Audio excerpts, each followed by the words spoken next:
লেভেলে আপনাদের পতন হবে, বলে রাখলাম। এই রক্তের সাথে বেইমানি করবেন না। এটা শুধু পরকালে শাস্তি পাবেন না, এই দুনিয়াতেও আপনাদেরকে শাস্তি পাইতে হবে। সাবধান হয়ে যান। আপনাদের উদ্দেশ্যে বলবো, সাবধান হয়ে যান, ভালো হয়ে যান। এই রাষ্ট্রের যে আকাঙ্ক্ষা, সে আকাঙ্ক্ষিত রাষ্ট্রকে বাস্তবায়ন করুন।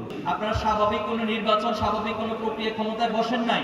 আপনারা আমাদের দেশের শত শত হাজার হাজার শিক্ষার্থীদের, আমাদের দেশের ছাত্রদের, যুবকদের, রিক্সাওয়ালা, শ্রমিক, এই রক্তগুলো, এই জীবনগুলোর উপরে আপনারা ক্ষমতায় বসেছেন। তাহলে আপনারা সেই ক্ষমতায় বসে যদি আবার সে ফ্যাসিবাদ কায়েমের চিন্তা করেন, অথবা ফ্যাসিবাদী কায়েমি স্বার্থকে যে এস্টাবলিশমেন্ট রয়েছে তাদেরকে যদি সুযোগ দেন, তাহলে এটা শহীদদের সাথে প্রতারণা ছাড়া আর কিছু নয়। আমরা তাদের প্রতি উদাত্ত আহ্বান জানাবো, এই রক্তের সাথে বেইমানি করবেন না। এটা শুধু পরকালে শাস্তি পাবেন না, এই দুনিয়াতেও আপনাদেরকে শাস্তি পাইতে হবে। আজকে কতটা দুঃখের সাথে, কষ্টের সাথে আমাদেরকে দেখতে হচ্ছে, বলতে হচ্ছে, আমরা সময়ের মধ্যে অতিবাহিত করতে হচ্ছে। আমাদের জুলাই আন্দোলনের অন্যতম সহযোদ্ধা শরীফ ওসমান বিন হাদিকে নির্মমভাবে হত্যা করা হয়েছে। এটা কিভাবে সম্ভব?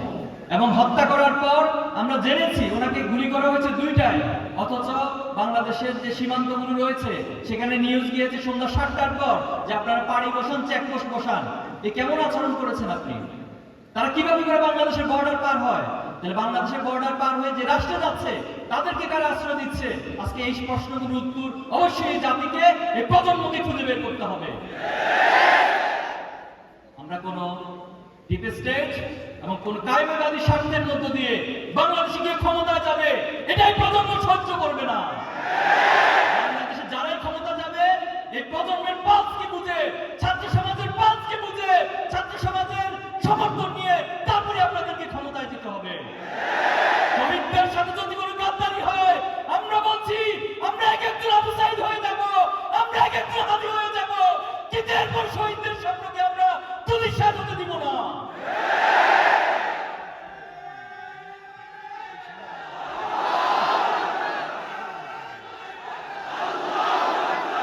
আমরা স্পষ্ট ভাষায় বলবো,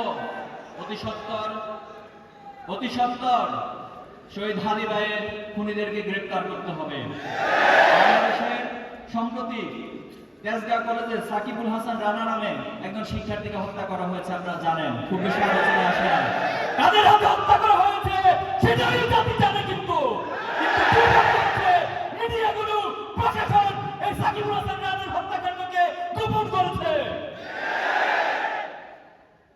এই রাষ্ট্রের জন্য আমরা জীবন দেই নাই, এই রাষ্ট্রের জন্য আমার শহীদ ভাইয়েরা জীবন দেয় নাই। সাবধান হয়ে যান। আপনাদের উদ্দেশ্যে বলবো, সাবধান হয়ে যান, ভালো হয়ে যান। এই রাষ্ট্রের যে আকাঙ্ক্ষা, সে আকাঙ্ক্ষিত রাষ্ট্রকে বাস্তবায়ন করুন। তাহলে আমরা আপনাদেরকে সহযোগিতা করব। আর তার বিপরীত হলে অবশ্যই আমরা এই প্রজন্ম হাসিনাকে যেভাবে করে পতন করেছি তার চেয়ে ভয়াবহ লেভেলে আপনাদের পতন হবে, বলে রাখলাম। সংগ্রামী উপস্থিতি, আমাদেরকে শাহাদাতে নিয়ে, আমাদেরকে মৃত্যু নিয়ে, আমাদেরকে গুলি করা নিয়ে কেউ ভয় দেখাবেন না। আমরা পৃথিবীতে পা রেখেছি শাহাদাতের।